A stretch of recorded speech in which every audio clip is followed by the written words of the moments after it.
కోసం తరలి వచ్చినటువంటి మీ అందరికీ కూడా మరొకసారి ఉద్యమాభివందనాలు తెలియజేస్తా ఉన్నాను. జై తెలంగాణ, జై కేసీఆర్, జై జాగృతి.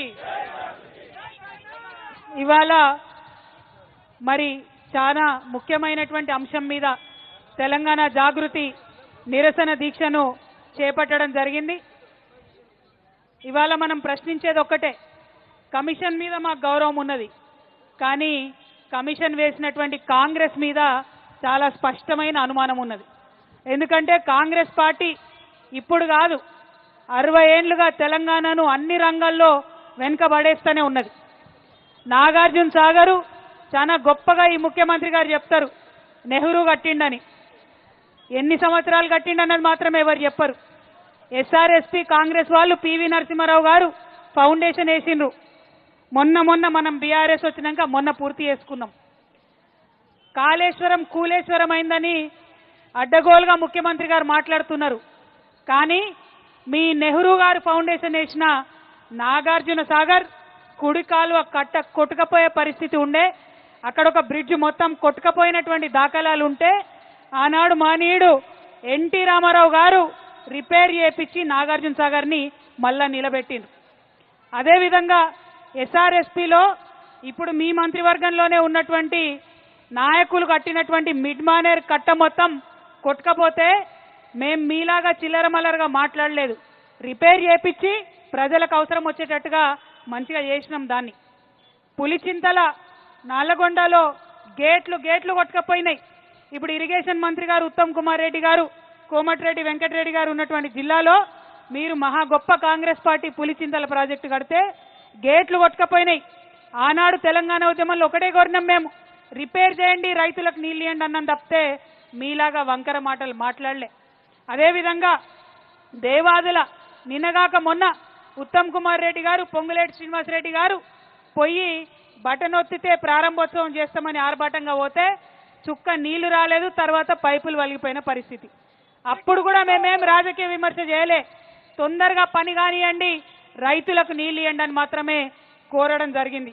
ఇవన్నీ ఒకెత్తైతే మొత్తం ప్రపంచం ముందు మన తెలంగాణ జాతి పరువు తీసే విధంగా మీరు ఆగమేఘాల మీద శ్రీశైలం లెఫ్ట్ బ్యాంక్ కెనాల్ పనులు మొదలు పెడితే ఆ టన్నల్ కూలి 8 మంది చనిపోతే జవాబిచ్చిండ్రు ఆ ముఖ్యమంత్రి గారు. మీరు కేసీఆర్ గారిని కాళేశ్వరం మీద మాట్లాడే ముందు ఒక్కసారి తమ అద్దంలో తమ మొహం చూసుకోవాలని ముఖ్యమంత్రి గారిని నేను డిమాండ్ చేస్తా ఉన్నాను.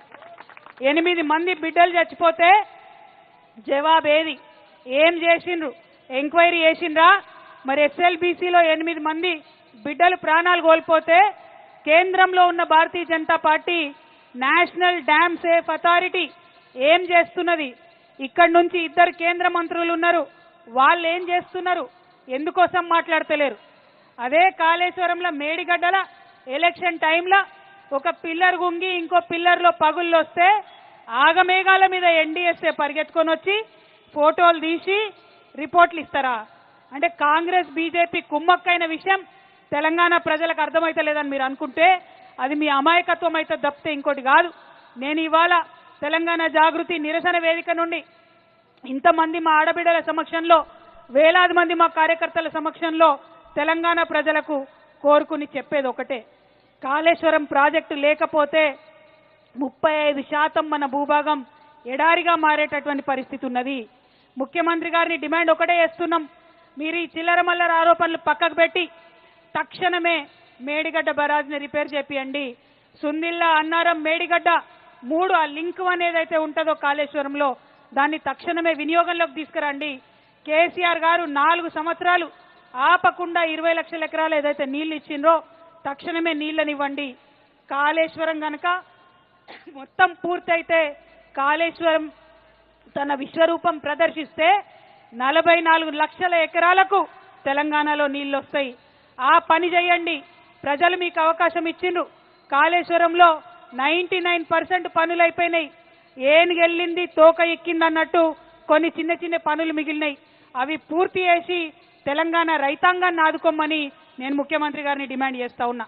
ఇక బీజేపీ నాయకులు ముఖ్యంగా ఈటెల రాజేంద్రన్న నేను డిమాండ్ చేస్తున్నా, కాళేశ్వరం ప్రాజెక్టు 1,15,000 కోట్లకు మీ కేంద్ర ప్రభుత్వమే మీ సెంట్రల్ వాటర్ కమిషనే అన్ని రకాల అనుమతులు ఇచ్చింది, పర్యావరణ అనుమతులు ఇచ్చింది, బడ్జెట్ క్లియరెన్సెస్ ఇచ్చింది. దానికి నేషనల్ ప్రాజెక్టు స్టేటస్ తీసుకురావాల్సినటువంటి బాధ్యత బీజేపీ నాయకులకు ఉన్నది. తెలంగాణ ప్రజలు 8 మంది బీజేపీ ఎమ్మెల్యేలను గెలిపించారు, 8 మంది బీజేపీ ఎంపీలను గెలిపించారు, అందులో 2 కేంద్ర మంత్రులు ఉన్నారు. మరి మీరు మీ బాధ్యతగా తెలంగాణ ప్రజల కోసం కాళేశ్వరం ప్రాజెక్టుకి నేషనల్ ప్రాజెక్ట్ హోదా దేవాలని డిమాండ్ చేస్తున్నా. ఎందుకు మాట్లాడుతున్నా అంటే మనం తెలంగాణ నుంచి అడిగితే మేము ఎవరికి నేషనల్ ప్రాజెక్ట్ హోదా ఇయ్యమని చెప్పిండ్రు. కానీ ఎన్నికలు రాగానే కర్ణాటకలో మాత్రం అప్పర్ భద్రకు నేషనల్ ప్రాజెక్ట్ హోదా ఇచ్చిండ్రు. ఎన్నికలు రాగానే ఉత్తరప్రదేశ్లో కేన్ బేత్వా అనే ప్రాజెక్ట్కి హోదా ఇచ్చిండ్రు. నిజంగానే బీజేపీ నాయకులకు తెలంగాణ పౌరుషం ఉంటే, మీకు చీము నెత్తురు ఉంటే నేషనల్ ప్రాజెక్ట్ హోదా కాళేశ్వరంకు తీసుకొచ్చి తెలంగాణను బతికించాలని చెప్పి నేను డిమాండ్ చేస్తా ఉన్నా. ఇవాళ చంద్రబాబు నాయుడు గారు మన గోదావరిని దోపిడీ చేసుకొని దొంగదారిన తరలించకపోవడానికి ప్రయత్నం చేస్తుంటే బీజేపీ నాయకులు మాట్లాడకపోతే తెలంగాణ ప్రజలు మిమ్మల్ని ఎన్నటికి కూడా క్షమించరు. ఈ విషయాన్ని కూడా మీరు గమనంలోకి పెట్టుకోవాలి.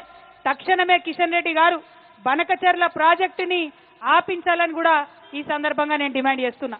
ఈ మాటలు మళ్ళా ఎందుకు చెప్తున్నామంటే తెలంగాణ ఉద్యమం పుట్టిందే నీటి కోసం. నీళ్లలో నిప్పు పుట్టించి తెలంగాణ రాష్ట్రాన్ని తీసుకొచ్చిన నాయకుడు కేసీఆర్ గారు. అటువంటి నాయకుడి నీడను కూడా ముట్టుకునే అర్హత రేవంత్ రెడ్డి గారికి లేదు. కానీ ఏదో ఒకటి చేయాలి, కేసీఆర్ని బద్నాం చేయాలి, 1,00,000 కోట్లు తిన్నారని ఆగమాగం చేయాలని ప్రయత్నం చేసిరు. మొత్తం ప్రాజెక్టు ఖర్చే కేసీఆర్ గారు ఉన్నప్పుడు పెట్టింది 82,000 కోట్లు. దానిలో 1,00,000 కోట్ల అవినీతి జరిగితే మరి 20 లక్షల ఎకరాలకు నీళ్ళు ఏడికేలు వచ్చినాయి, ఇన్ని బ్యారేజ్లు ఏడికేలు వచ్చినాయి, ఇన్ని రిజర్వాయర్లు ఏడికేలు వచ్చినాయి, ఇన్ని సబ్స్టేషన్లు ఏడికేలు వచ్చినాయి. మరి ఆ విషయాన్ని ఇప్పుడిప్పుడు తెలంగాణ ప్రజలు సోయి తెచ్చుకొని ప్రశ్నిస్తూ ఉన్నారు. ఎన్నికలలో మీరు ఆగం చేసిండ్రు, దొంగదారిన గెలిచిండ్రు, ఇవాళ అధికారంలో ఉన్నారు. ఇప్పటికన్నా ప్రజల పక్షాన మాట్లాడాలి, ఇప్పటికన్నా ప్రజల కోసం పనిచేయాలని ముఖ్యమంత్రి గారిని నేను ఈ సందర్భంగా డిమాండ్ చేస్తున్నాను. మరి కేసీఆర్ గారి కోసం ఇవాళ జాగృతి కార్యాచరణ తీసుకున్నది. రేపటి నాడు మేము అవకాశం ఇస్తాం, 1 నెల రోజులు వెయిట్ చేసి చూస్తాం. ముఖ్యమంత్రి గారు అపెక్స్ కౌన్సిల్ మీటింగ్ పెట్టాలని కేంద్రానికి ముఖ్యమంత్రి గారే ఉత్తరం రాయాలి, బనకచెర్ల ప్రాజెక్ట్ ఆపమని. కిషన్ రెడ్డి గారే ఉత్తరం రాయాలి, ఈటెల రాజేందర్ గారే ఉత్తరం రాయాలి, మన గోదావరి కాపాడుకోవాలని.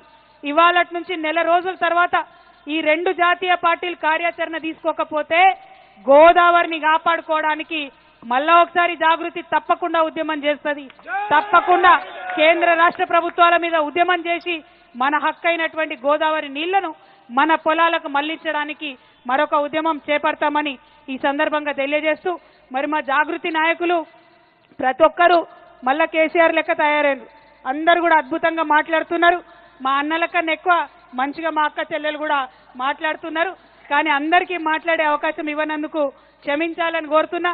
బీసీ నాయకులు నరహరి గారు, కోలశ్రీని గారు, రాచమల్ల బాలకిషన్ గారు, నరేష్ గారు, విజయేందర్ గారు, ఆలకొండ హరి గారు, శివ గారు, సగర శ్రీనన్న గారు, మా ఆనంద్ గారు, విజయ్ భాస్కర్ గారు, మరి అమానుల్లా ఖాన్ గారు, మా తమ్ముడు ప్రశాంత్ గారు, అట్లానే శివారెడ్డి గారు, మరి మా తమ్ముడు ఇంకొక తమ్ముడు వంగపల్లి శ్రీనివాస్ గారు, మా నవీన్ అన్న, మా యాదగిరి అన్న, మా యూత్ అధ్యక్షుడు సంపత్ గౌడ్ గారు, అట్లానే నరేందర్ గారు లీగల్ సెల్ అధ్యక్షుడు, మా సుజీత్ గారు, మా అన్న మహేందర్ అన్న హైదరాబాద్లో నిన్న అగ్గి ఉట్టించి మొత్తం జాగృతినంతా పెద్ద ఎత్తున విస్తరింపజేస్తున్న మా మహేందర్ గారు, మా శ్రీనివాస్ యాదవ్ గారు, మా మహిళా మనులందరికీ కూడా హృదయపూర్వకంగా మరొకసారి నమస్కారాలు తెలియజేస్తూ, హృదయపూర్వకంగా మీ అందరికీ కూడా ఉద్యమాభివందనాలు.